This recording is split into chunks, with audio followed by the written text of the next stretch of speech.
എങ്ങനെ നിങ്ങൾ കടലമണിയെ ആട്ടുംകാട്ടമാക്കാൻ ശ്രമിച്ചാലും ജനങ്ങളത് തിരിച്ചറിയും. കർണാടകയിലെ കടലമണിയെ ആട്ടുംകാട്ടാക്കാൻ വേണ്ടിയിട്ട് കയറിപ്പോയ രണ്ട് മുത്തുമണികളോടാണ്. ഒന്ന് റഹീമും രണ്ട് KT ജലീലും. രണ്ടാളിപ്പോ എയറിലാണുള്ളത്. താഴെ വരുമ്പോ ഇതൊന്ന് ശ്രദ്ധിച്ചാൽ നന്ന്. നിങ്ങൾ കർണാടകയിലേക്കൊന്നും പോകണ്ട.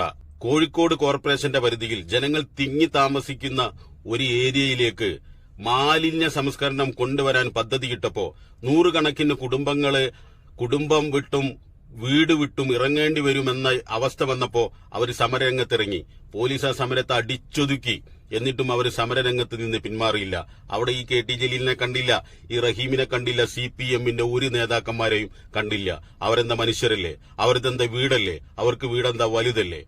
അതേപോലെ തന്നെ കൊടുവള്ളിക്കടുത്ത് ഫ്രഷ് കട്ട്, ആ സമരവുമായി ബന്ധപ്പെട്ട് ഒരുപാട് കുടുംബങ്ങൾ അനുഭവിക്കുന്ന ദുരിതം, വീട് വിട്ടുപോയവര്, കല്യാണം നടക്കാതെ വന്നവര്, അങ്ങനെ ഒരുപാട് ബുദ്ധിമുട്ടുകൾ കൊണ്ട് അവിടെ പ്രയാസപ്പെട്ടത് അതും ജനങ്ങളാണ്. അവർക്കും ഉള്ളത് വീടാണ്, അവർക്കും നഷ്ടപ്പെടുന്നത് വീടാണ്. അവിടെ ഈ റഹീമിനെ കണ്ടില്ല, KT ജലീലിനെ കണ്ടില്ല, ഒരു CPM-നെ തലമുതിർന്ന നേതാക്കന്മാരെയും കണ്ടില്ല.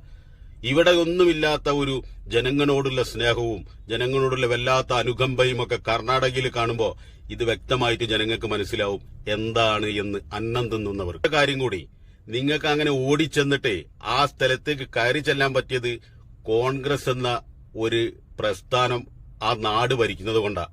BJP RSS ഭരിക്കുന്ന സംസ്ഥാനങ്ങളിൽ ഒറിജിനൽ ബുൾഡോസർ കൊണ്ടുവന്നിട്ട് നിരത്തിയ സംഭവങ്ങളുണ്ട്. ഒരാൾക്കും പോകാൻ കഴിഞ്ഞിട്ടില്ലണ്ടോ? ഇല്ല. ഇത് കോൺഗ്രസ് ഭരിക്കുന്ന സംസ്ഥാനമായതുകൊണ്ട് ധൈര്യമായിട്ട് നിങ്ങൾക്ക് പോവാൻ പറ്റി എന്നുള്ളത് മറ്റൊരു സത്യം. പിന്നെ സത്യങ്ങൾ മറച്ചുവെച്ച് അസത്യങ്ങൾ പ്രചരിപ്പിക്കാൻ ശ്രമിച്ചപ്പോ അതിനെതിരെ കർണാടക മുഖ്യമന്ത്രി അടക്കം പ്രതികരിച്ചിട്ടുണ്ട്. വരും ദിവസങ്ങളിൽ എന്താണ് സംഭവമെന്നും ആ ജനങ്ങളെ സുഖസുന്ദരമായി നല്ല സുരക്ഷിതമായ ഒരിടത്ത് പാർപ്പിക്കുന്നതും അവര് തീരുമാനിച്ചിട്ടുണ്ട്. അത് സംഭവിക്കുക തന്നെ ചെയ്യും.